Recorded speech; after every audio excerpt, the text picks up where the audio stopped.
saya Mas. mulai teman-teman. Terima kasih. Assalamualaikum warahmatullahi wabarakatuh. Selamat malam, Bu Widi Assalamualaikum. Dewi, teman-teman sekalian.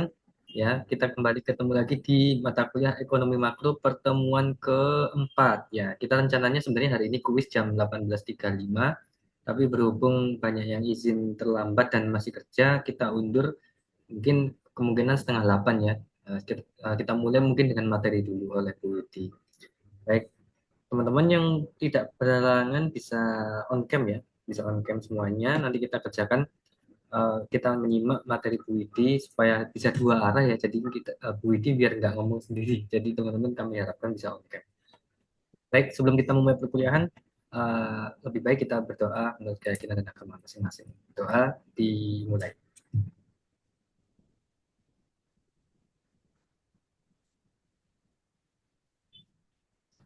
Baik, berdoa selesai.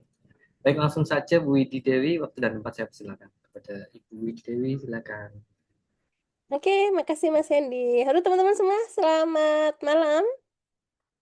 Selamat malam, Bu Widi. Halo Mbak Dia, Mbak Laila. Saya ini agak bingung ya, ada dua ya, soalnya Laila dan Mbak Laili gitu ya. Kalau Mbak Laili Mbak Laila kemarin yang baru sakit ya. Sekarang udah enakan Mbak Laila? Udah mendingan? Udah, Bu. Udah ya. Jadi Sembuh. eh, memang kondisi cuaca hari ini, minggu-minggu ini atau bulan-bulan ini memang agak nggak bagus ya. Oke, teman-teman semuanya, hari ini karena banyak yang izin terlambat, sebentar Bu terlambat, nah, daripada nanti ketinggalan soalnya, jadi saya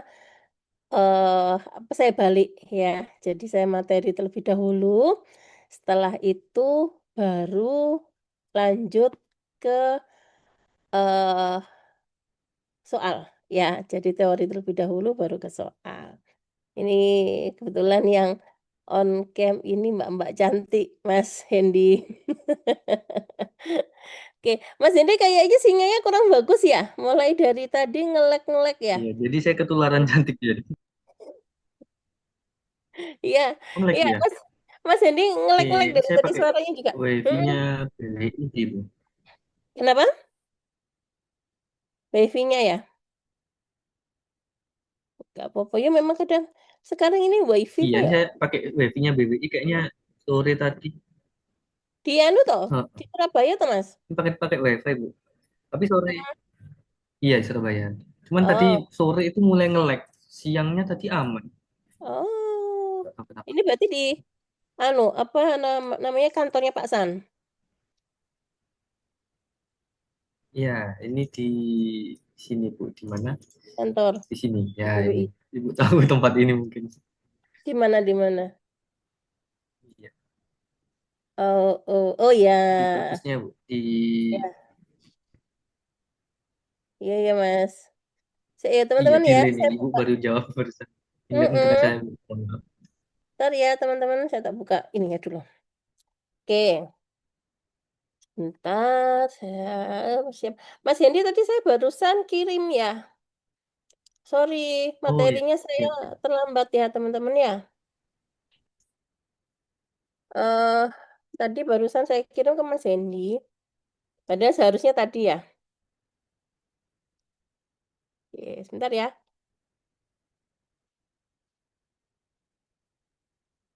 Kita hari ini terakhir kuliah, bulan ini terakhir kuliah ya teman-teman. Jadi eh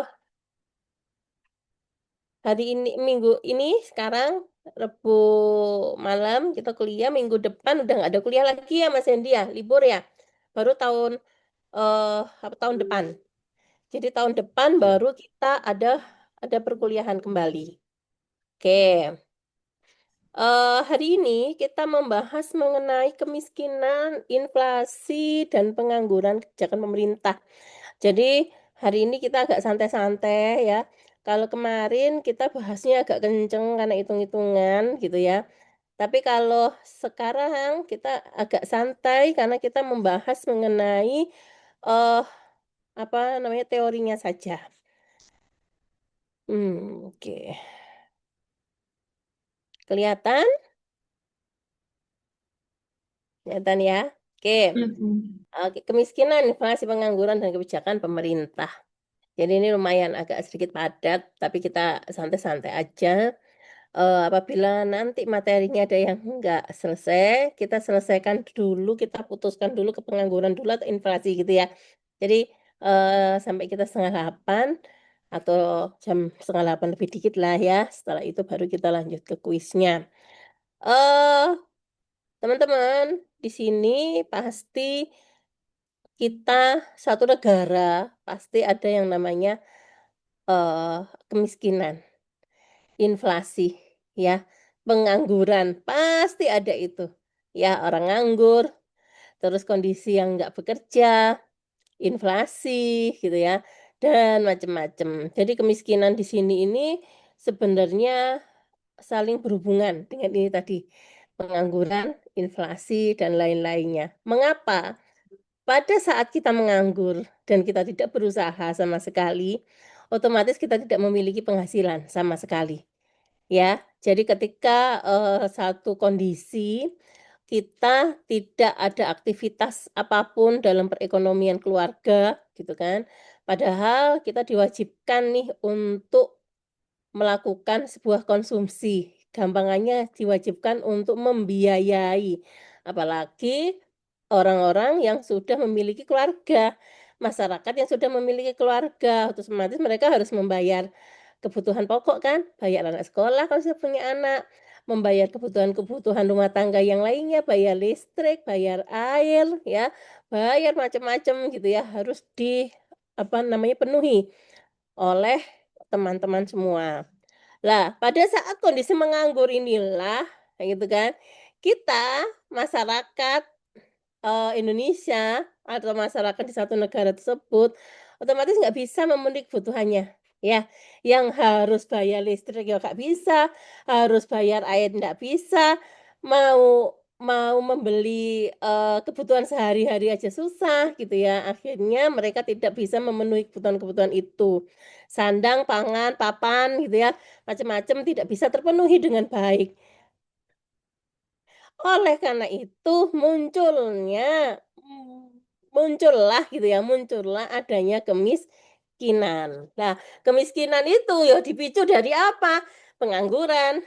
Inflasi juga dipicu dari apa? Inflasi itu dipicu dari harga barang yang terus naik gitu ya. Jadi semua akan mengikuti satu sama lain. Yuk lanjut ya. Nih, kemiskinan nih, apa ya kemiskinan itu? Ada yang tahu teman-teman?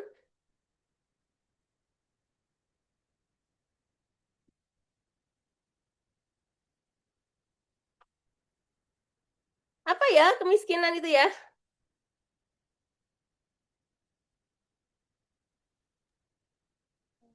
Kondisi atau Mm-mm. kondisi atau kelompok seseorang yang tidak bisa memenuhi kebutuhan, Bu.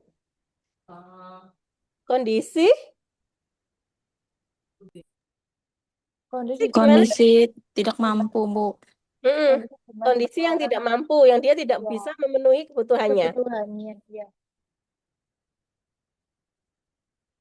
Iya, oke. Terus ada lagi? Selain itu,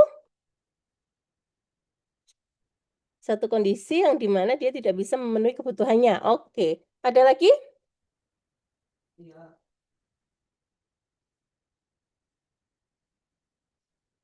Oke, ada juga yang begini, kemiskinan itu adalah suatu kondisi ketika seseorang memiliki rata-rata pengeluaran per kapita per bulannya di bawah garis kemiskinan yang disesuaikan oleh Badan Pusat Statistik. Jadi biasanya begini teman-teman, Badan Pusat Statistik itu dia memiliki data nih rata-rata pengeluaran per kapita setiap bulannya gitu ya. Kalau dikatakan masyarakat miskin itu pada nominal berapa, lah itu dia ada data nih gitu ya. Lah pada saat itu di bawah itu gitu ya, di bawah angka garis kemiskinan itu bisa juga dikatakan sebagai bisa diartikan sebagai kemiskinan. Terus ada juga yang mengatakan nih, kemiskinan itu tidak hanya dari rendahnya pendapatan gitu ya, tidak hanya dari ketika dia tidak bisa memenuhi tidak bisa memenuhi kebutuhannya, tetapi juga ketidakmampuan seseorang untuk menjalani kehidupan. Itu juga bisa termasuk dikatakan sebagai kemiskinan. Jadi sebenarnya teman-teman, kemiskinan ini dia menyangkut akses, kesempatan gitu ya, dan kualitas hidup. Pada saat kualitas hidupnya bagus, pada saat eh, dia bisa memenuhi kehidupan dan macam-macam, itu tandanya artinya dia sudah bisa keluar dari kemiskinan ya. Bagaimana cara mengentaskan kemiskinan? Biasanya sering dilakukan pemerintah itu adalah dengan meningkatkan tingkat pendidikan. Makanya banyak sekali tingkat pendidikan gratis gitu ya. Terus ada juga yang sekarang dari pemerintah dengan makan siang gratis, yaitu namanya Pak MBG. MBG ya. Makan apa? MBG itu makan Bergizi. Kan bergizi gratis ya, Makan MBG, makan makan bergizi gratis ya. Itu sebenarnya salah satunya berarti adalah untuk mengentaskan kemiskinan. Karena apa? Di apa ya, diasumsikan pada saat masyarakat ini atau siswa eh tingkat pendidikannya bagus, ya gizinya terpenuhi dengan baik, otomatis mereka bisa menyerap pendidikan, menyerap pelajaran dengan baik gitu ya.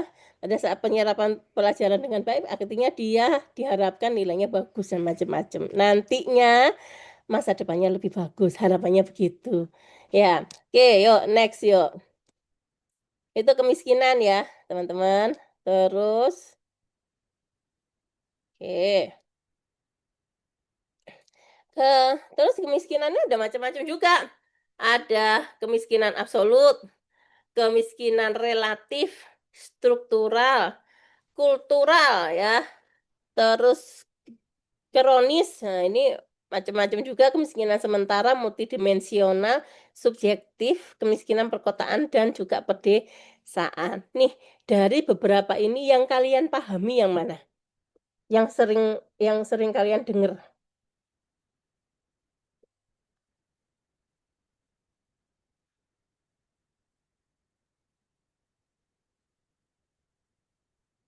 Ada yang tahu?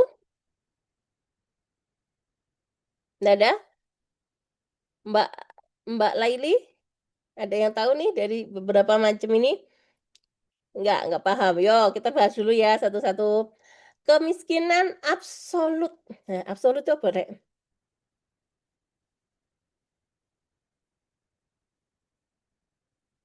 Mutlak ya. Jadi kemiskinan yang ada yang paham? Kemiskinan absolut.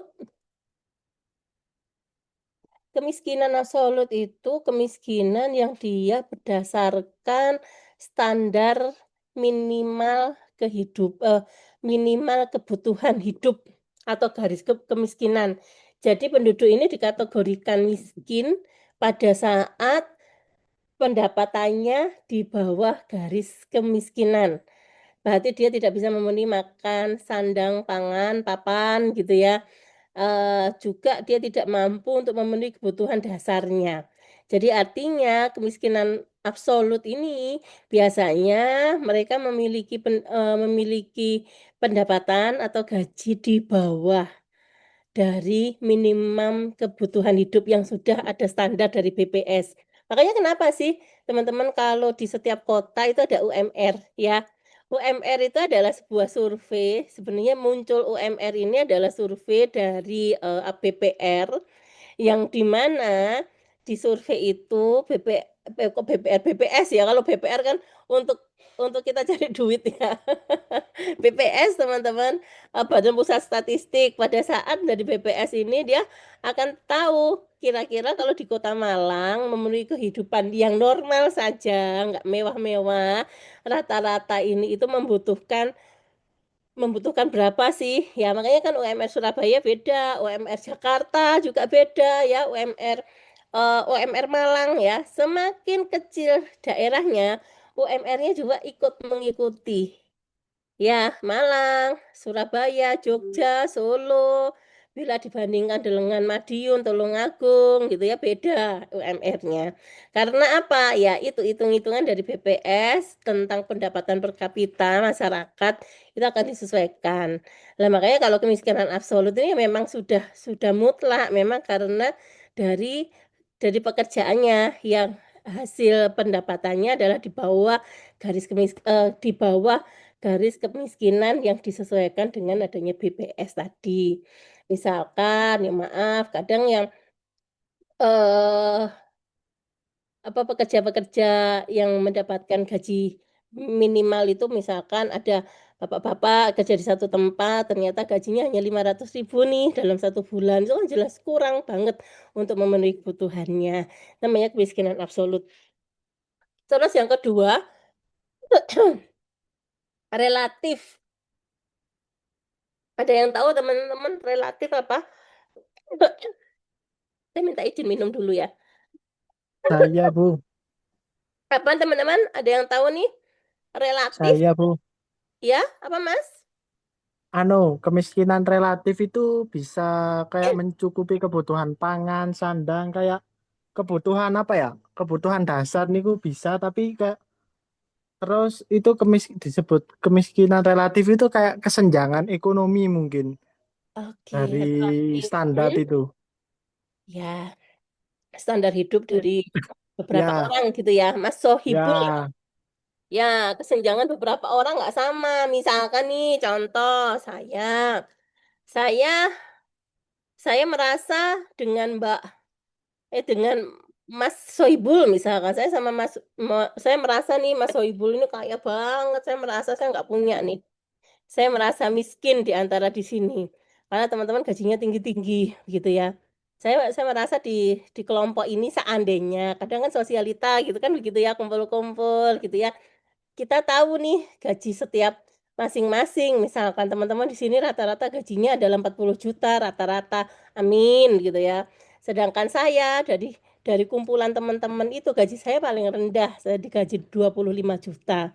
Saya merasa miskin. Ya, karena gaji teman-teman rata-rata 40 juta, 45, 50 gitu. Aminkan teman-teman. Ini masih maghrib. Kok maghrib? Isa ya. Biasanya begini ini doanya terkabul. Amin. Amin, Bu. Amin. Terus setelah itu ternyata gaji saya cuma 25 juta. Menurut saya cuma. Karena kumpulan saya mau sugih-sugih gitu ya dengan gaji yang cukup tinggi. Itu relatif. Tapi apabila orang di bawah saya lihat saya ini kaya karena mampu, gaji saya tinggi.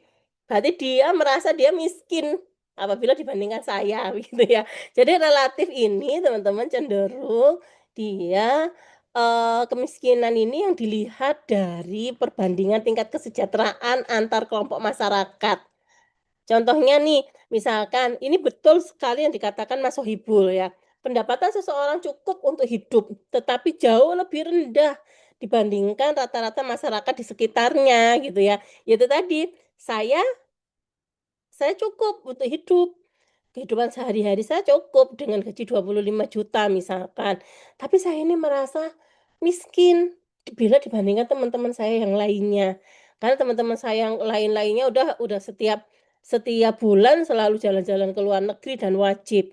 Sedangkan saya paling setahun sekali, gitu ya, 2 tahun sekali. Tapi orang lain melihat saya yo mampu, itu namanya relatif. Nah, oke. Ada pertanyaan? Aman? Yes. Ada lagi teman-teman. Satu lagi. Sebentar ya. Nih, struktural. Ada yang tahu struktural ini apa? Kemiskinan struktural.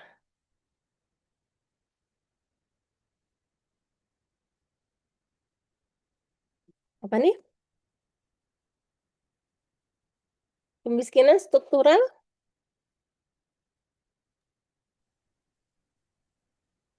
Struktur ya. Struktur ini bisa masuk ke struktur organisasi sosial Iya, kalau Bu. Sistem hmm, ekonomi. tadi ya. Apa Mbak Laila? sama Hmm, bareng-bareng jawabnya. Mbak Tia dulu Kemiskinan deh. Ya, struktural adalah Hmm?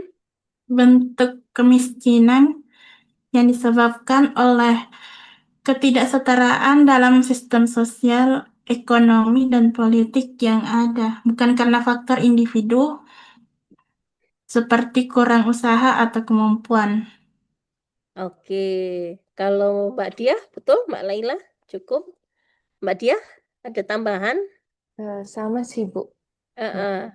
Jadi teman-teman, struktural ini namanya struktur ya. Jadi kemiskinan ini disebabkan karena adanya struktur kondisi demografis di satu tempat yang enggak sama. Mengapa kadang-kadang di satu daerah gitu ya, pendapatannya rendah. Teman-teman kalau pernah lihat apa namanya TikTok ya. TikTok itu di daerah Papua ya, ada seorang suster. Suster ini dia memang bekerja jadi suster di rumah sakit ya. Jadi beliau ini orang suster yang di mana dia tinggal di daerah yang agak jauh ya dari Papua. Jadi kalau ke daerah tersebut dari Jayapura dia harus naik kendaraan dulu 20 jam. Setelah itu harus naik laut dan naik apa namanya? Naik kayak golongnya perahu-perahu begitu ya, naik perahu selama 6 jam. Jauh sekali tempatnya. Dan di sana rata-rata masyarakatnya itu melakukan adanya pertukaran sama si suster. Biasanya si warga bawa ayam, Pisang, ya pisang ya. Anu Mbak ya, apa namanya mengikuti ya di apa iya, TikTok ya. iya, Namanya kalau nggak paham salah juga. Suster Wike ya kalau nggak salah.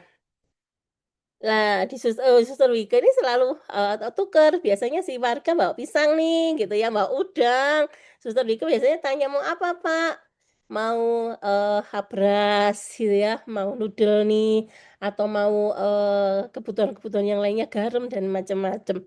Itu karena apa? Karena aksesnya ke sana susah sekali, gitu ya. Pada saat itu otomatis warga setempat untuk mendapatkan pekerjaan ya otomatis pekerjaannya sangat-sangat terbatas. Ya ketimpangan karena apa? Lapangan kerjanya sempit sekali, tidak ada lapangan kerja di sana.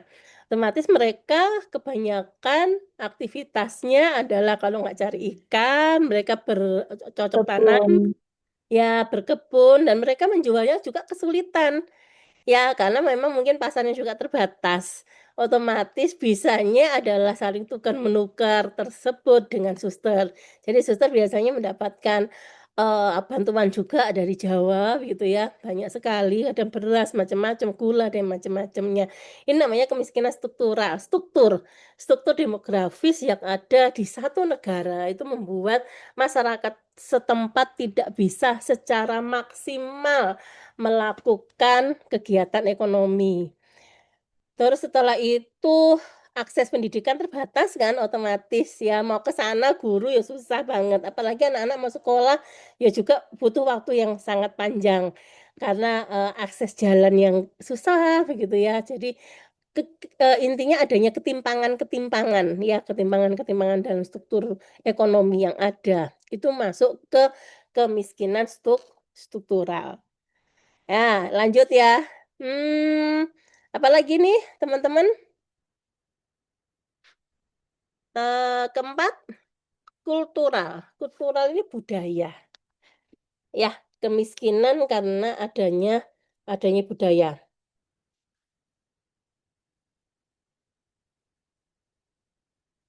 Mm-mm. Gimana, teman-teman budaya ini?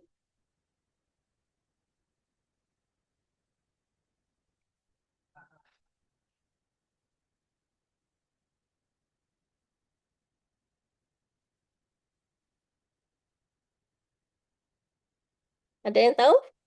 Mungkin karena adanya Hmm. ini ya, Bu, aturan-aturan di dalam budaya itu semisal di contohnya kayak ini, Bu. Saya tuh ngelihat yang di Banten itu loh, Hmm. apa ya? Saya lupa namanya. Baduy.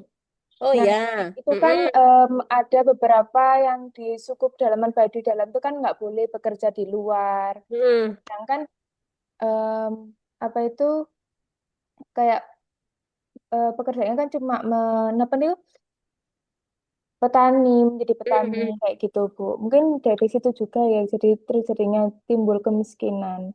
Terus Kemiskinan ya. ya, terus Mm. juga akses apa ya HP itu juga nggak bisa karena adanya aturan-aturan di em, itu di apa di budaya itu di tempat itu gitu, Bu. Yes, bisa Katanya. juga seperti itu teman-teman. Jadi kemiskinan budaya juga bisa juga eh kadang gini ya, kita kalau memberikan contoh kemiskinan budaya pada suku-suku tertentu ini agak sensitif gitu ya. Karena kadang ada beberapa suku nih yang kata Mbak Diah di eh, Banten. ya di Banten Ya, di itu Baduy. menolak menolak ini, menolak pendidikan formal, Iya, menolak teknologi. Dia nggak mau betul. ada sebuah teknologi.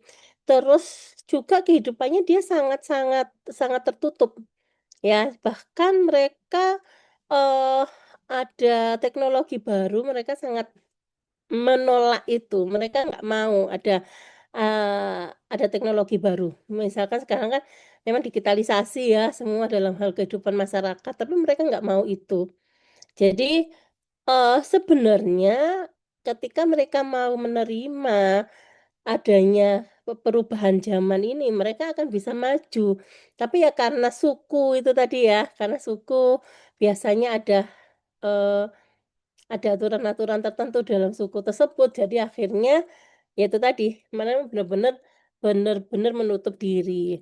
Nah, ada juga yang satu daerah ya teman-teman, saya lupa di mana, itu juga mereka mewajibkan anak yang sudah 17 tahun wajib menikah apalagi perempuan.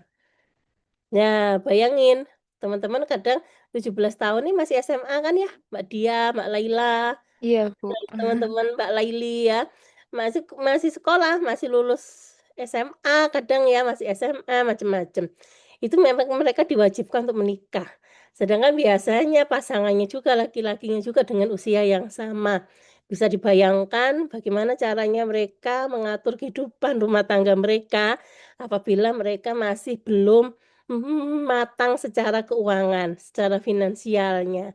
Itu juga masuk kepada kemiskinan budaya. Jadi budaya ini sebenarnya karena kebiasaan begitu ya. Terus juga ada nih suku di Sumatera ya. Kalau nggak salah saya lupa namanya Rimba ya di Jambi gitu loh kalau nggak salah. Itu juga dia eh, mewajibkan sukunya untuk kehidupannya berpindah-pindah nomaden. Ya, jadi ketika lingkungan rusak gitu ya, ketika hutan rusak mereka pindah lagi ke tempat yang lebih bagus lagi. Terus mereka pindah lagi begitu. Jadi eh dia memang komunitasnya adalah komunitas pindah-pindah dan tinggalnya selalu di hutan. Nah, ini yang juga mengakibatkan masuk kepada kemiskinan budaya karena kebiasaan budaya mereka. Oke, itu banyak sekali ya sebenarnya teman-teman masih banyak sekali budaya-budaya yang masih masih dianut kadang oleh masyarakat kita. Terus lanjut lagi kemiskinan ini nih kronis. Apa teman-teman? Kemiskinan kronis. Ada yang tahu? Terus akut gitu ya. Jenisnya banyak ya teman-teman. Jadi kemiskinan akut. Ada yang tahu nih, akut itu gimana nih ya?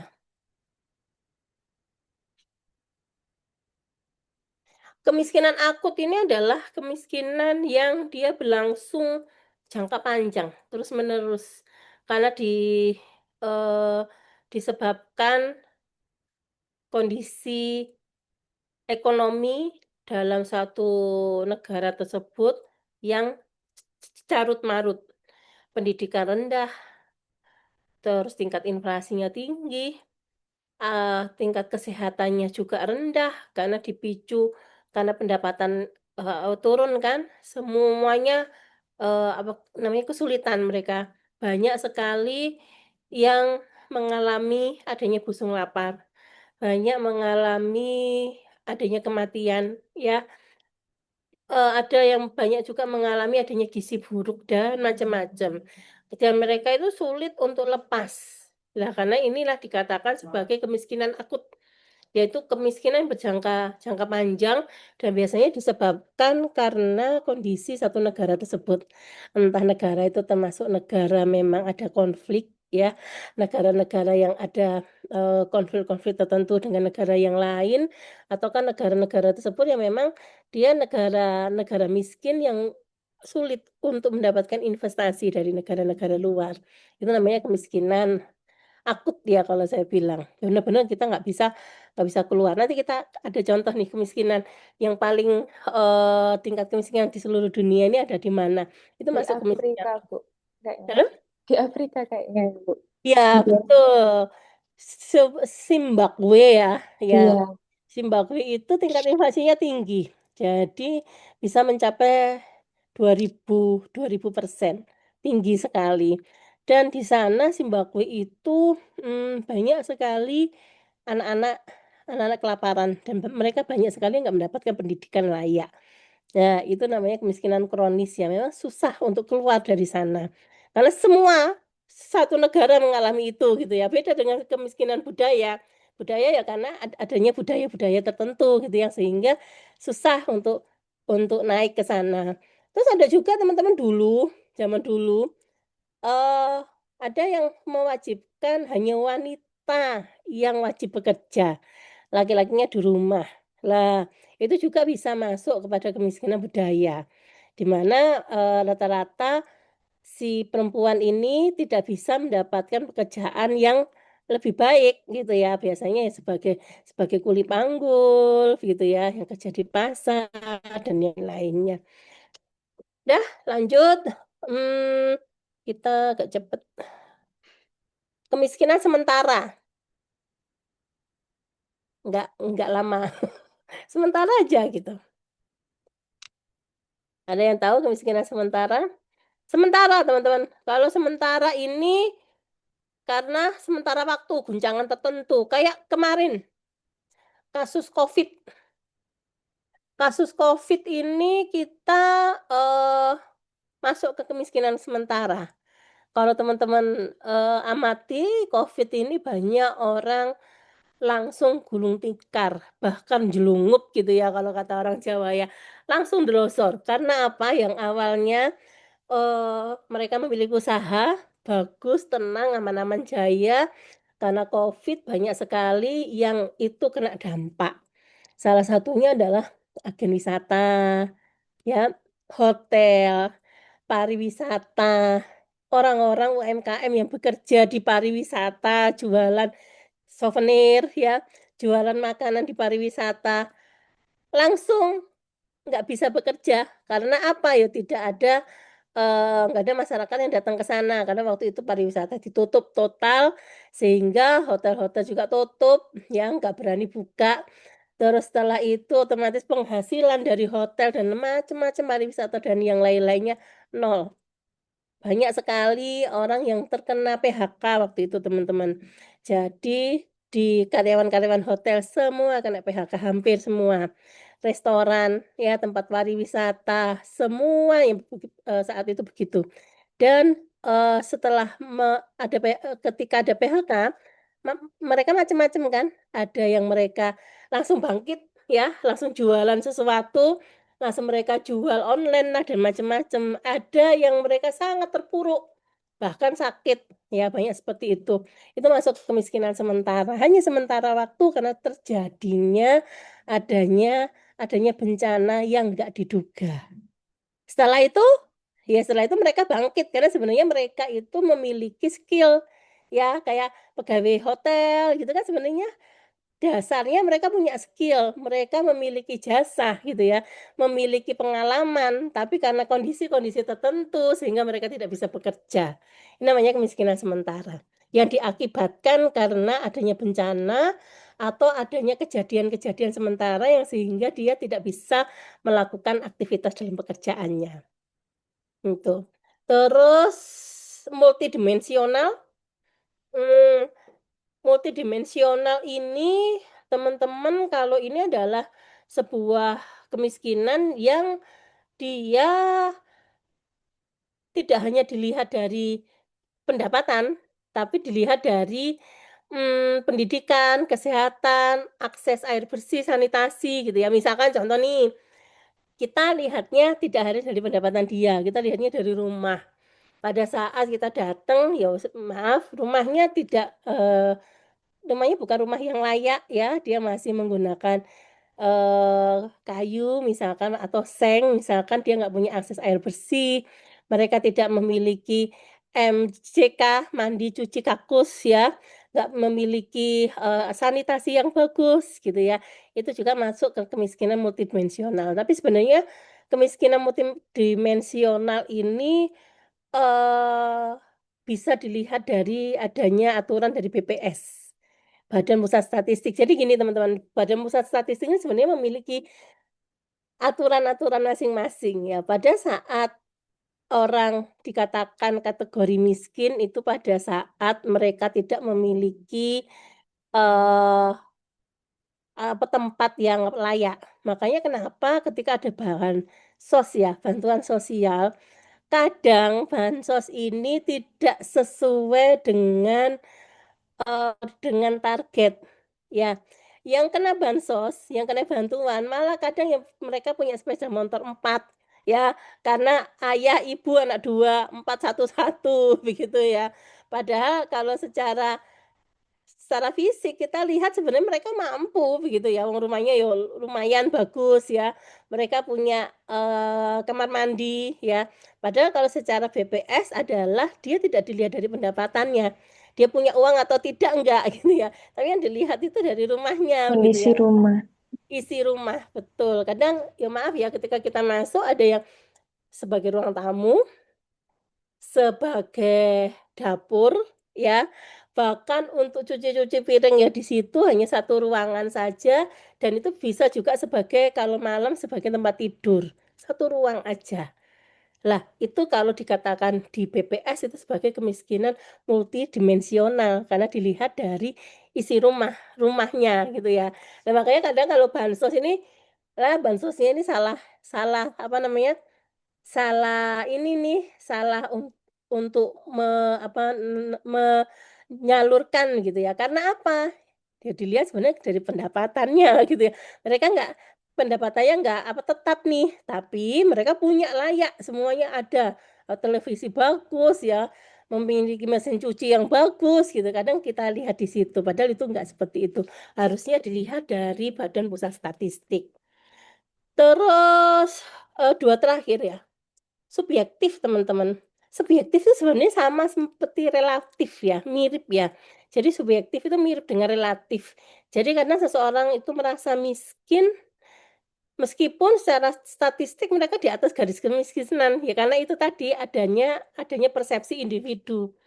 Ya, pada saat kita punya teman atau lingkungan kita di lingkungan-lingkungan sosialita gitu ya, dengan pendapatan tinggi, kita pendapatannya biasa-biasa, agak minder nih, kita menganggap kita miskin, padahal enggak. Kalau perkotaan pedesaan itu sesuai wilayah sih teman-teman. Jadi kalau perkotaan pedesaan itu, kalau perkotaan terkait pengangguran karena biaya tinggi gitu ya. Kalau pedesaan mereka karena itu tadi aksesnya infrastruktur yang kurang bagus gitu ya.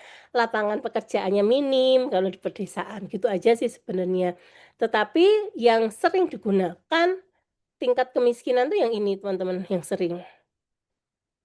1, 2, 3, 4. Absolut, relatif, struktural, dan budaya. Kalau kronis dan macam-macam itu hanya tambahan aja. Asal tahu ya. Oke. Masih semangat? Masih, Bu. Masih. Oh, lanjut. Oke. Nih, indikator kesenjangan ya. Jadi saya ini aja, saya bacakan sedikit aja, ada beberapa indikator kesenjangan dan kemiskinan. Kesenjangannya ada sejumlah cara mengukur tingkat kesenjangan dan distribusi pendapatan, yaitu menggunakan asiometrik ya dan stochastic dominance. Yang biasanya kita itu tadi dilakukan oleh Badan Pusat Statistik. Bagaimana cara melihat ya kesenjangan yang ada dalam distribusi pendapatan. Kita biasanya kalau di ekonomi makro sering menggunakan dengan koefisien Gini. Ini ya, yang paling sering digunakan adalah koefisien Gini. Jadi koefisien Gini ini adalah sebuah koefisien atau grafik koefisien yang dimana dia melihat tingkat kesenjangan dalam masyarakat. Nanti kita di next ya, kita akan belajar koefisien Gini. Bagaimana caranya kita menghitung itu? Itu biasanya muncul dalam adanya pertumbuhan ekonomi. Ya, inflasi, kemiskinan, pengangguran.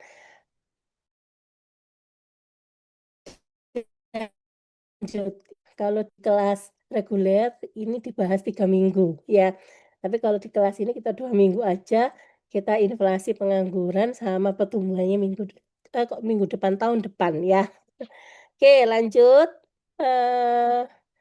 Indikator kemiskinan juga bisa dilihat dari BPS ya, yang Ibu katakan setiap hari setiap saat tadi, bahwa BPS ini sebenarnya memiliki indikatornya, bahwa ketika miskin dikatakan bahwa gajinya sekian, dikatakan orang yang masyarakat tidak mampu pada saat dia kebutuhan kalori setiap harinya adalah 2.100 dan macam-macam. Sebenarnya ini enggak terlalu mendasar ya teman-teman. Bahkan orang-orang diet kebutuhan kalorinya setiap hari hanya 800 bahkan hanya 1.000 kalori aja begitu ya. Padahal saya ini kalau setiap hari masuk kebutuhannya hanya 1.000 sampai 1.300 kalori saja. Tapi sebenarnya enggak itu ya. Ini masih agak sedikit kurang valid. Makanya kenapa kalau indikator di dalam BPS jarang digunakan. Ya kayak itu tadi yang agak sedikit kurang valid kan begitu. BPS melihatnya kalau orang miskin itu adalah dilihat dari rumahnya. Dia nggak punya MCK, dia nggak punya dapur khusus dan lain-lainnya. Padahal banyak sekali orang yang nggak mampu, dia itu bisa memiliki rumah oke, rumah bagus, karena kemiskinannya bukan kemiskinan itu, kemiskinannya macam-macam. Mungkin masuk ke kemiskinan struktural, kemiskinan sementara atau apa kita nggak tahu gitu ya. Makanya di BPS ini kadang nggak bisa kita gunakan patokan secara umum. Terus lanjut lagi nih. Lanjut ya. Ini nih. 10 negara termiskin di Eropa. Ini ada Eropa ini padahal terkenal negara maju ya teman-teman ya. Tapi di sini dia ada nih negara miskin. Dengan yang pertama Bulgaria. Mengapa ya kira-kira teman-teman? Ini ada Montenegro, ada Serbia, Belarusia ya, sampai paling kecil, paling rendah adalah di Moldova. Untuk PDB per tahunnya adalah 4.440 US dollar. Ya, yuk kita lihat. Bulgaria itu adalah sebuah negara apa sih?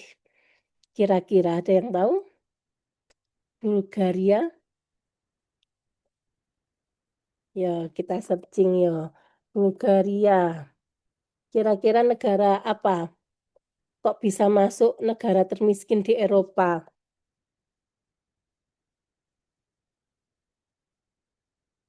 Ya. Karena ternyata ada ketidakstabilan dalam adanya politik, banyak korupsi nih teman-teman. Di ini mana namanya? Bulgaria. Jadi di Bulgaria ini kemiskinannya masuk kemana ya nih ya teman-teman? Jadi dia kemiskinannya karena populasinya turun nih teman-teman. Emigrasi masyarakatnya turun. Jadi kalau di Indonesia populasinya tinggi sehingga muncul kemiskinan gitu ya. Kalau di sini enggak, di sini itu kebalikannya. Kalau di Bulgaria ini emigrasi massal atau penurunan populasi masyarakatnya. Jadi penduduknya menurun. Terus juga dia kan ekonominya masuk ke ekonomi komunis ya teman-teman. Jadi dia ini pasca pemulihannya masih lambat. Jadi orang yang kaya dia yang memiliki kuasa. Orang yang kondisi dia tidak memiliki istilah warisan atau apapun, ya kondisinya tetap seperti itu dan dia tidak bisa maju. Istilah kalau ekonomi komunis begitu. Jadi kalau dia keluarga kaya gitu ya, keluarga mapan, ya dia akan mapan terus. Tapi kalau dia masuk ke keluarga miskin, dia akan masuk ke keluarga miskin selamanya. Terus korupsi, tata kelola, dia itu masih kurang oke di Bulgaria. Makanya kenapa dia masih masuk ke negara termiskin. Ya, jadi tidak kan sebenarnya bukan mutlak ya itu ya kemiskinannya karena kemiskinan kondisi satu negara dia di situ.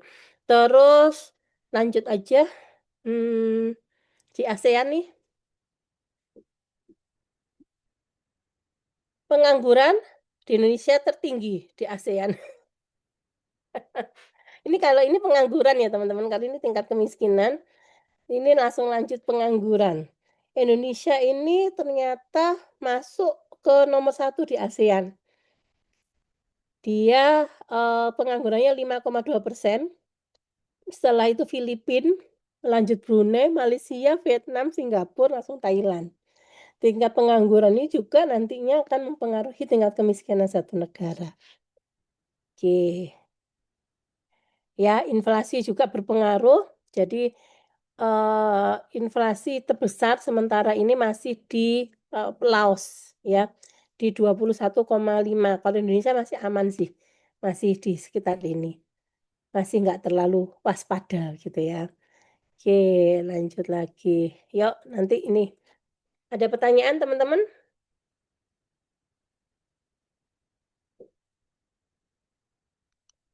Ada pertanyaan? Aman? Aman, Bu. Oke, yuk. Saya lanjut ke inflasi dulu. Setelah itu kita habiskan inflasi. Lanjut lanjut kuis gitu ya, Mas ya?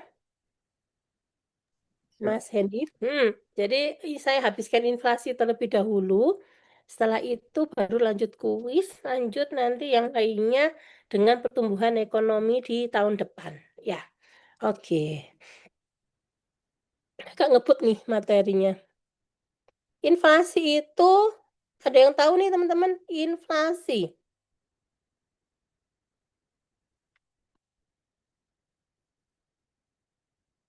Kalau orang awam mengatakan inflasi itu adalah kenaikan harga barang secara terus-menerus. Kalau secara ekonomi, inflasi itu apa, teman-teman?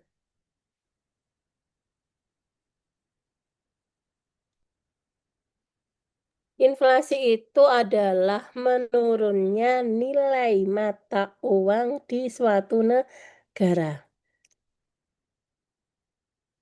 Misal nih, menurunnya nilai mata uang.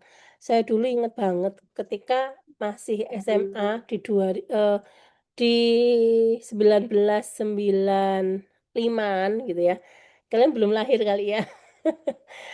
1995 itu saya sama orang tua saya setiap hari dikasih uang saku Rp500. Rp500. Sedangkan sekarang kalau dibuat parkir sepeda aja nggak cukup ya. Rp500 itu saya cukup buat sehari-hari.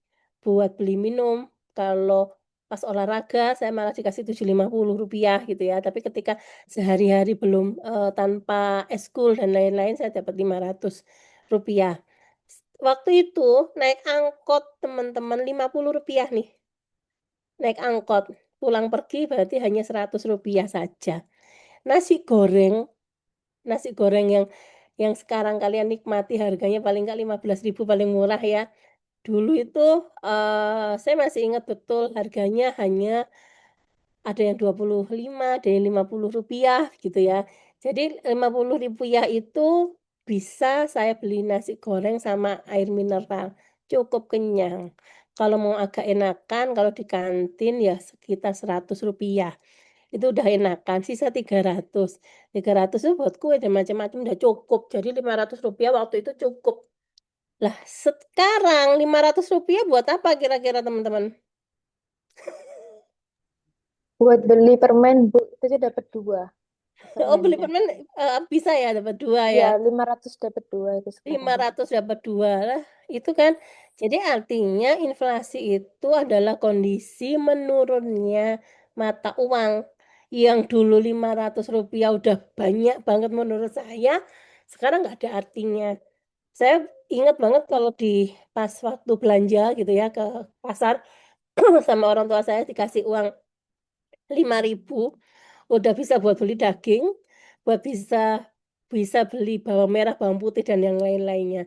Sedangkan sekarang beli daging, daging itu sekilo 120.000 ya dengan yang bagus ya dagingnya tanpa lemak gitu ya. 125.000 sekilo. Mata uangnya semakin turun ya kan? Harga mata uang, nominal mata uangnya semakin turun nih. Karena apa ya? Itu tadi kenaikan harga barang diiringi harga barang atau kebutuhan pokok yang semakin meningkat. Sekarang kalau beras itu kan sekarang mungkin harga sekitar 15.000 ya sekilo ya, yang lumayan. Kalau zaman saya dulu beras masih 750 atau 1.000 ya sekilo. Cukup buat satu keluarga gitu ya, tapi sekarang nggak bisa gitu ya, karena sekarang, cukup mahal, bahkan 10 kali lipatnya. Nah, inilah dikatakan sebagai inflasi. Lanjut, ya. Gejala kenaikan harga barang yang sifatnya umum atau terus-menerus, inflasi. Penyebab inflasi ada 2 nih, teman-teman. Ada inflasi tarikan permintaan, saya kurang N ya, maaf, inflasi desakan biaya, dan inflasi impor. Yuk, kita lihat dulu di inflasi tarikan permintaan. Jadi permintaannya yang banyak. Jadi inflasi itu kalau di gambar sini ada 2 ya. Artinya dari permintaan yang tinggi. Yang kedua adalah inflasi yang apa? Dikarenakan adanya desakan, ada biaya-biaya yang tinggi. Yuk, kita ulas dulu yang pertama. Inflasi tarikan permintaan. Artinya pada saat di pasar satu negara tingkat permintaannya tinggi. Kira-kira mengapa itu akan bisa menimbulkan inflasi? Teman-teman sudah dapat ekonomi mikro ya? Ya, ini jawabannya. Kenapa yuk kira-kira? Di ekonomi mikro teman-teman jawabannya.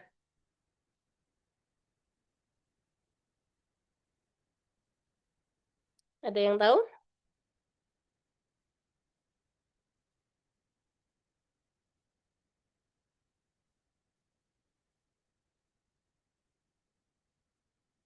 Yuk,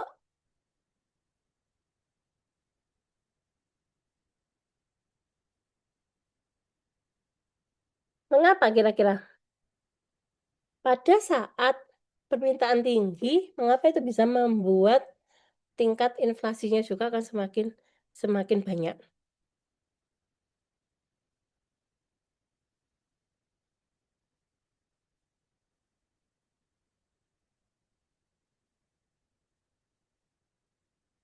Mengapa kira-kira?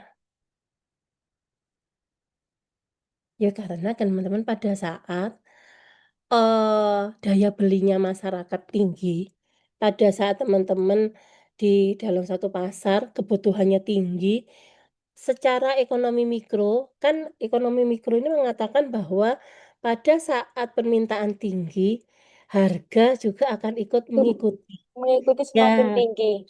ikut semakin tinggi, permintaan tinggi, harga tinggi. Permintaan turun, harganya Harga ikut ya turun. Itu itu hukum ekonomi ya, hukum di dalam ekonomi mikro ya. Jadi permintaan tinggi, harga tinggi. Lah otomatis pada saat permintaannya tinggi, daya beli masyarakatnya tinggi.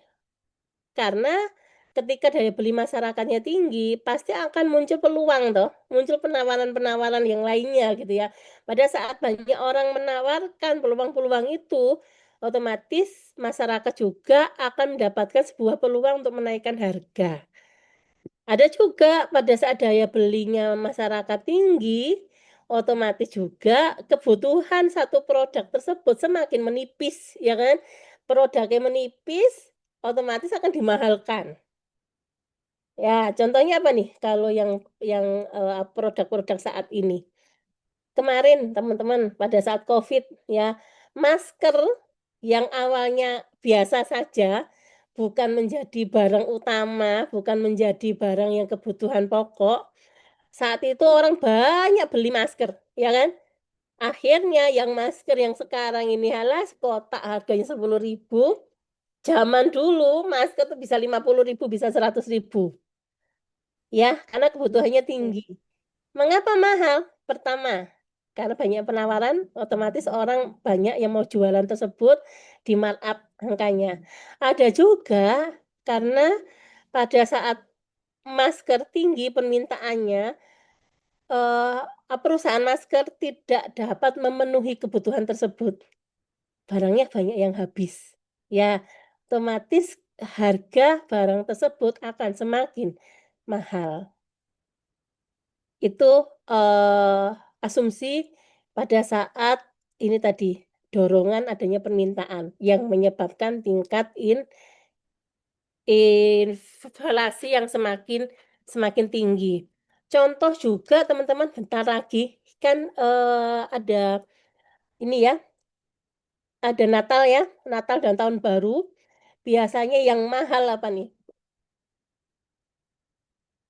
Tiba-tiba mahal.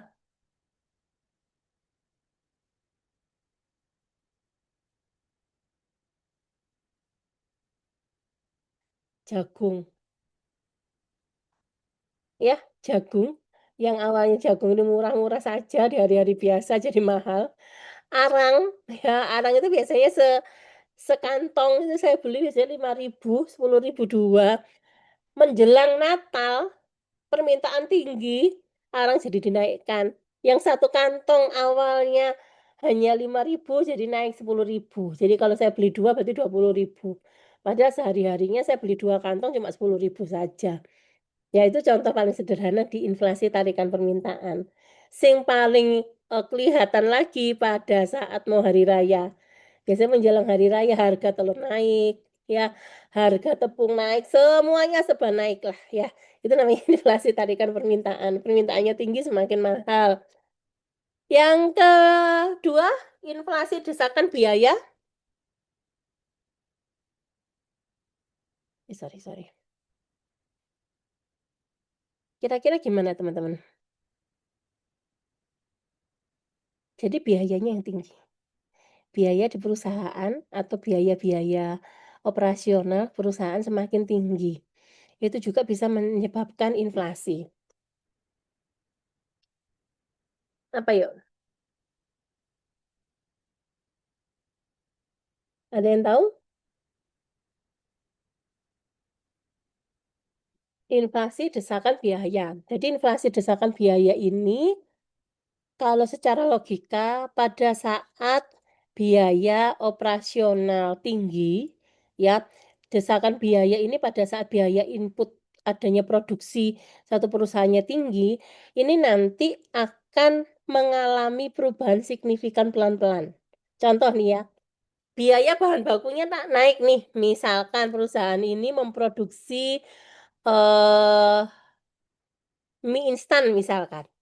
Ya, yang awalnya biaya untuk bahan bakunya apa namanya tepung ya, tepung gandum dan lain-lainnya sekilo harganya cuma 10.000 saja. Jadi meningkat nih teman-teman menjadi 12.000. Ya, ketika meningkat menjadi 12.000 artinya semua akan meningkat. Terus upah karyawan ya yang awalnya satu hari terhitung 20.000 jadi naik nih menjadi 25.000. Ya, karena biaya-biaya naik. Listrik juga menjadi naik ya. Awalnya yang 1 kWh ya, kWh awalnya hanya Rp600 menjadi Rp2.000. Naik semua. otomatis harga yang ada juga akan semakin naik. Yang awalnya mie instan satu kotak ya, satu bungkus itu hanya Rp2.000, jadi 4.000 naik. Itu juga akan berlaku dengan usaha-usaha yang lain, karena biaya operasional tinggi.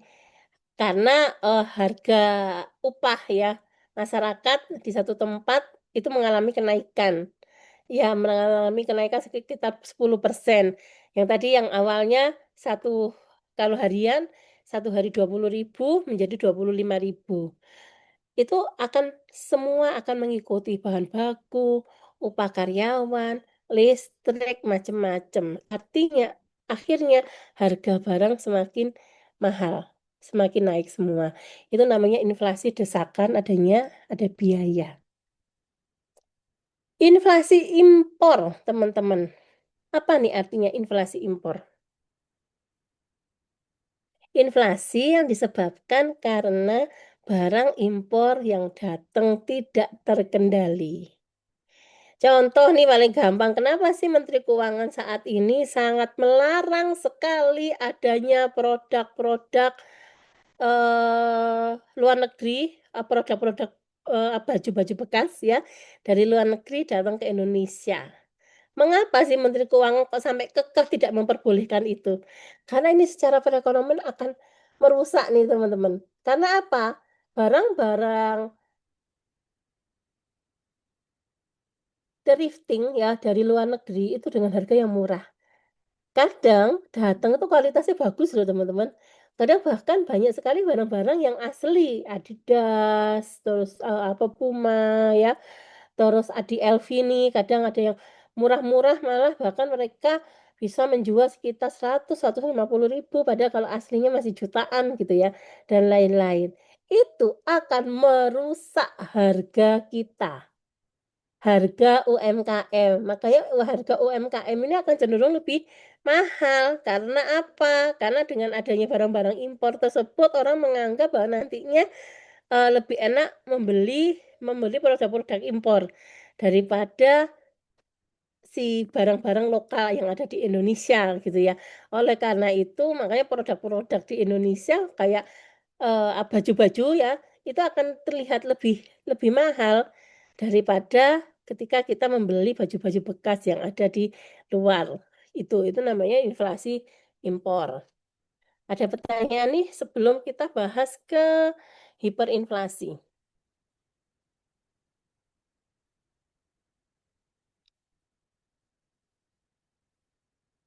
Aman?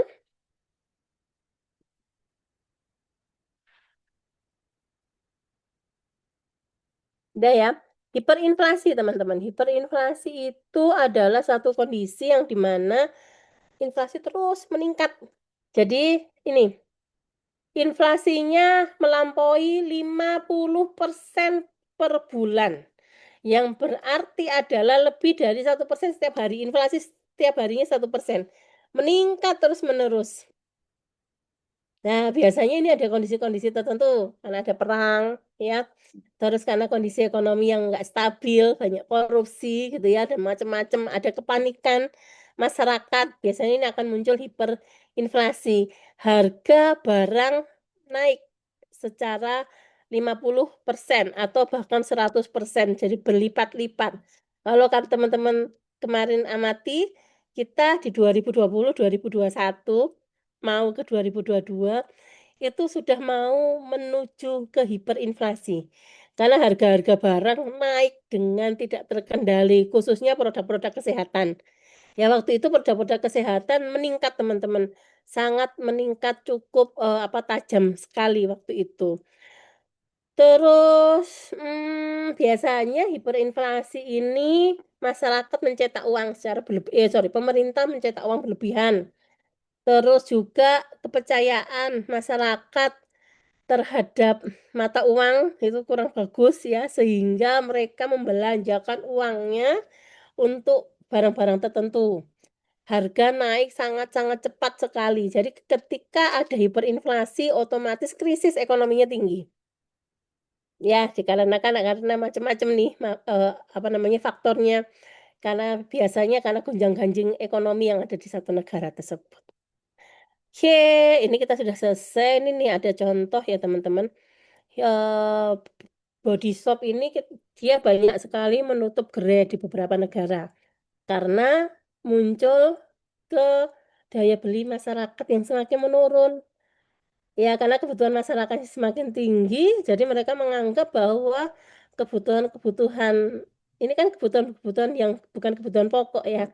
Jadi kebutuhan-kebutuhan yang bukan pokok itu nggak perlu dibeli gitu ya. Jadi banyak sekali gerai-gerai yang ada. Kalau di Indonesia masih ada, tapi hanya tinggal beberapa aja di kota-kota besar. Ya, kalau di Malang itu gerai yang awalnya hanya ada dua, sekarang cuma satu.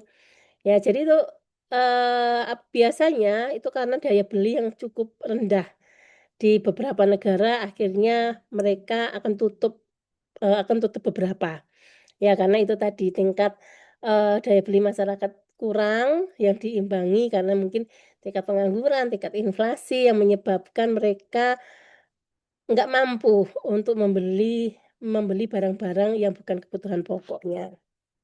Ya, ini kita minggu depan aja ya, karena sudah jam berapa, Mas Hendy? Oh, malah bahkan Untuk kelas 2. kita sejam cukup ya kayaknya mengerjakan ini, teman-teman. Nanti saya ada 3 soal ya. 3 soal ini teman-teman kerjakan. Hmm, waktu 1 jam Mas Hendy berarti sampai ya dipaskan aja Mas sampai jam 9 pas ya. Ya, boleh. Sampai jam 9 TET teman-teman kerjakan. Oke, sebentar. Jadi Yang jam mau minum sem- jadi jam kenapa? 9 harus sudah mengumpulkan Kumpulkan. tepat waktu ya, Bu ya? Yes. Tapi yang terlambat japri ke Ibu. Iya. Yang kerja, yang kemarin izin kerja. Jadi ada yang join Zoom juga, cuman nyusul juga, Bu. Jadi Japri aja ya. Ya, suruh japri ke saya ya, biar saya tahu mana yang menyusul. Ya, baik, Bu. Oke, bentar ya.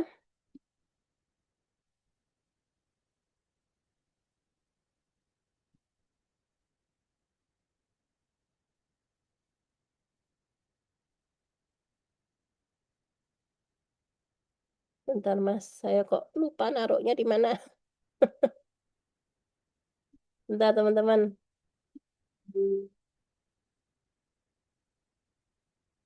Tadi udah saya simpen ya.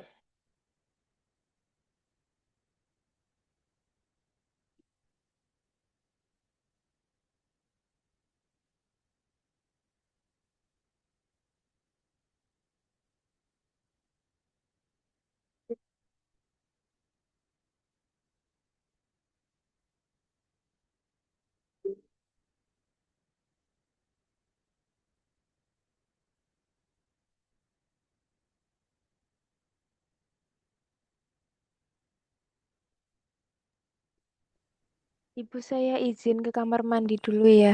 Oh iya, Iya. teman-teman 5 menit. Sebentar, ini saya lupa naruhnya di mana soalnya. Bentar. Oke, saya share ya. Sudah ketemu.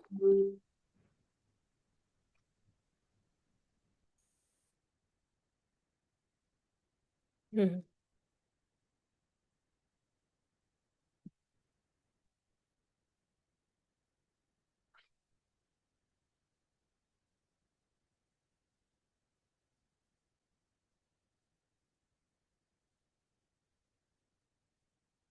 Yuk, teman-teman sudah.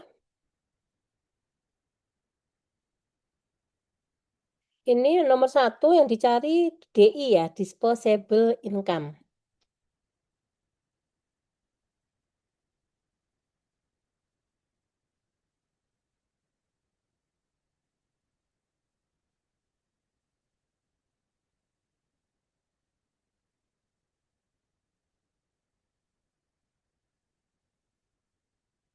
Mas Hendy, apa saya kirimkan aja ya ininya ke Mas Hendy biar sama Oh iya, teman-teman bisa di-download ya.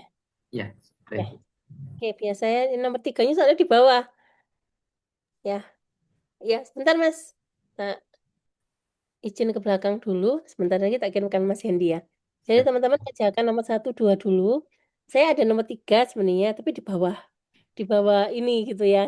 Nah, daripada teman-teman nanti urut, kalau misalkan dirasa di nomor 3 lebih mudah, teman-teman kerjakan nomor 3 dulu, tapi sebentar saya 5 menit dulu saya tak ke belakang ya. Oke.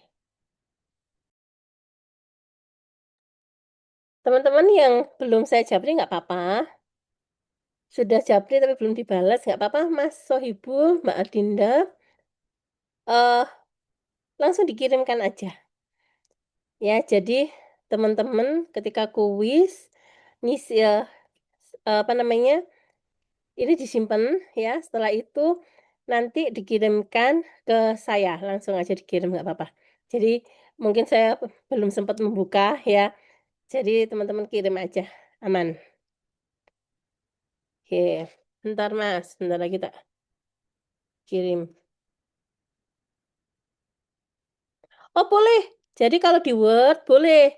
Untuk teman-teman yang memang mahir. Kan saya tadi cerita. Kalau saya kan nggak mahir nih.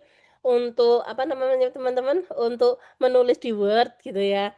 Apalagi angka-angka. Lebih enak saya ini menulis tangan. Kalau mau tulis tangan boleh. Berarti atas nama, NIM, tanda tangan. Ya, baru tulis soal di foto. Dikirim ke linknya Mas Hendy. Tapi yang teman-teman sudah yang bisa pakai Word diketik boleh di dalam bentuk PDF aja, baru di-share ke Mas Hendy ke linknya Mas Hendy. Boleh begitu, ya? Aman. Mau apa aja boleh.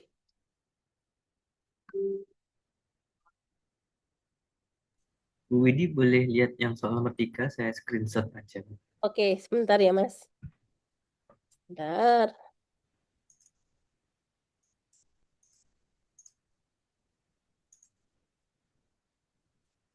Oke Mas.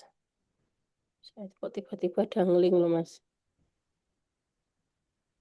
Oke, Mas.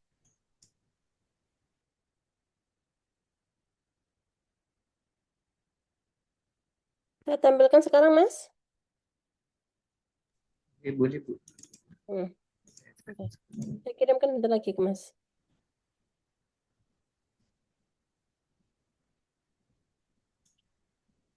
Udah ya? Oke, sudah. Saya tak kirim dong, Mas. Sebentar.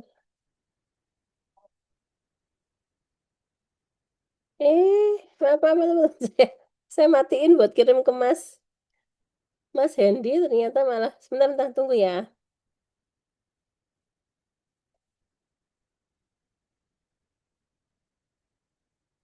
Tunggu. Mas Hendy. Sebentar, Mas.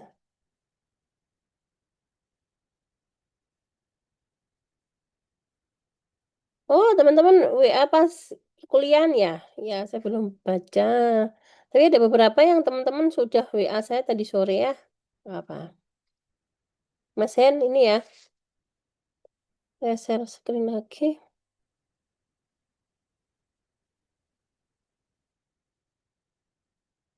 Yes. Oke. Sudah dikirim Mas Hendy. Nanti teman-teman silahkan ini sendiri.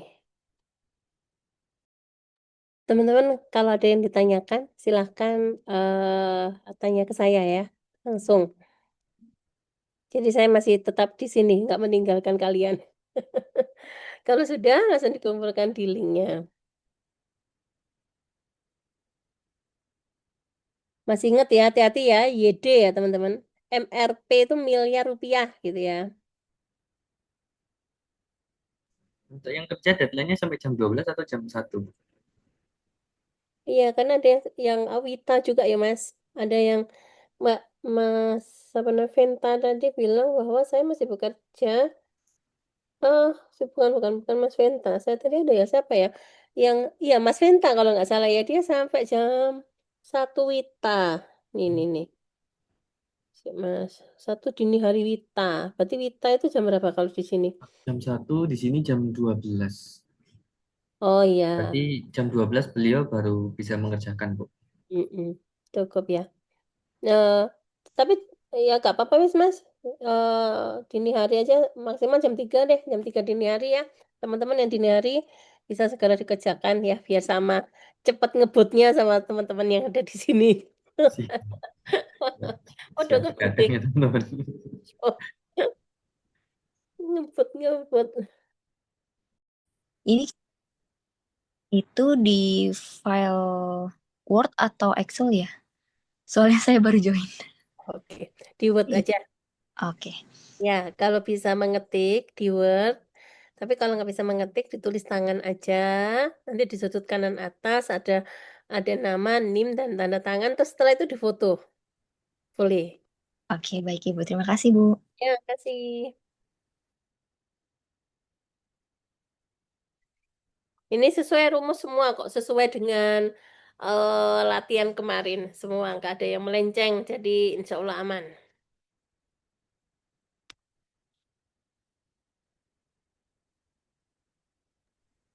Bu, maaf bisa perlihatkan yang nomor 3 tadi. 3, ini.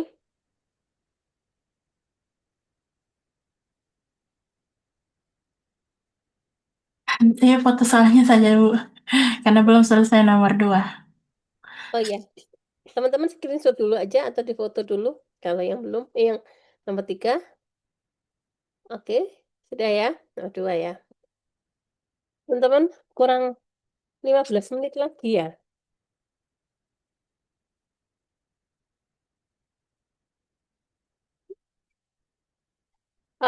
Saya mau tanya nih, kira-kira nutut nggak selesai jam 9?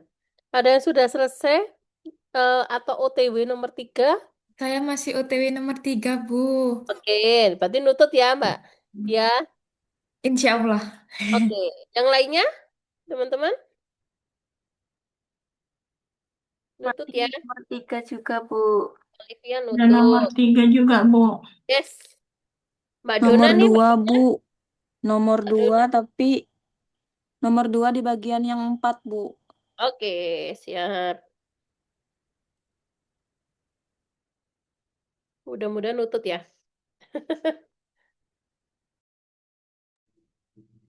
Bu Widi, Bu, boleh tanya enggak, Bu? Hmm. Yang di soal nomor 3 itu kan transfer itu kan TR-nya kan 10. Terus itu ada X30 itu apa ya, Bu? X30 sama X15. Hmm. Ekspor impor Oh, ekspor impor. Oke. di PPT kita ada. Coba dicek. Tapi kita belum latihan sih, karena cuma saya bilang itu tinggal menambahkan aja gitu kemarin. Baik, Bu. Terima kasih. Nah, 3 ini kan, ya X30. Iya. Sorry. Teman-teman saya salah nulis. Ini artinya M ya. Aduh, salah. Bentar. I15 ini M ya. Ada yang sudah terlanjur belum? M. Saya, Mas? Bu. Udah terlanjur saya. M. Ekspor M. Jadi X kurangi M. Rumusnya. Ingat nggak rumusnya? Soal kita sebentar ya. Soal kita itu ini loh. Kemarin itu kan ada ini ya.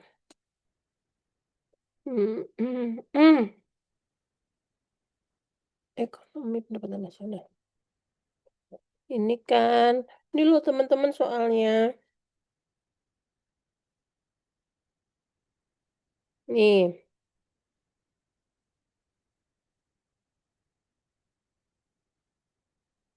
Ya, C tambah I tambah G, X min M.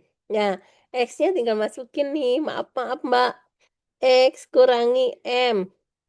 M-nya 15. Ya. Ya, ini. Oke, sudah ya, tak matiin. Lanjut ke yang lain, ke soal. Mas, kayaknya nggak nutut deh, Mas.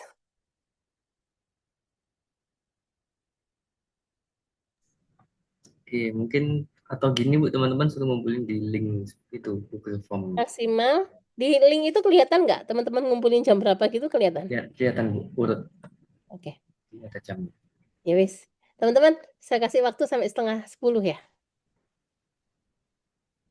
Ted, Baik, 9:30 Bu. maksimal. Baik, Yang Ibu. Terima kasih. ya, yang nggak japri saya, berarti saya anggap 9:30 ya. Jadi yang belum terbalas nggak apa-apa. Saya nanti akan baca mulai dari bawah ya. Jadi yang nggak japri saya karena bekerja, saya tunggu sampai 9:30 Ted wis ya. Jadi kalau jam 9, 9:35 atau 21:35 sudah saya kurangi nilainya ya, terlambat gitu kan. Tapi karena ini rata-rata sudah mau OTW nomor 3, jadi saya 30 menit saya rasa sudah cukup. Gitu ya. Ngono ya Mas yo. Iya Bu, siap. Ya wis. Fleksibel. Ya wis fleksibel. Nanti karena kayaknya waktunya nggak nutut. Ini hitungan ada X dan M-nya. Oke. Yes, tak ditutup Mas Hendy gitu dah. Ya, boleh. Ini langsung kita tutup aja gitu ya. Oke, baik. Terima kasih Bu Widi, teman-teman. Bagi yang masih ngerjakan ya, tetap semangat ya, fokus. Oke, bagi Tunggu teman-teman yang 9:30. ya sampai 9:30 ya, batas pengumpulannya yang ke link Google Form. Ya, jadi yang di Google Form, teman-teman batasnya sampai jam 9:30-an kurang lebih. Kalau teman-teman yang sibuk kerja, yang pengerjaannya menyusul, bisa dijabri ke Bu Widi maksimal jam 3 dini hari nanti. Gitu. Baik, ada pertanyaan teman-teman? Sudah aman? Oke, kalau nggak ada pertanyaan, kita akhiri Bu ya. Baik, Ya. kita ketemu lagi di pertemuan berikutnya di tahun depan ya, teman-teman. Selamat tahun baru. Ya, kita ketemu lagi di tahun depan. Baik, terima kasih Bu Widi atas Ya. kehadirannya, teman-teman semuanya. Saya tutup. Wassalamualaikum warahmatullahi wabarakatuh. Selamat malam. Waalaikumsalam. Waalaikumsalam Selamat warahmatullahi mengerjakan. wabarakatuh. Selamat mengerjakan sampai 9:30. Saya tunggu ya. Oke, dah Baik, teman-teman. Bu. Oke. Dah.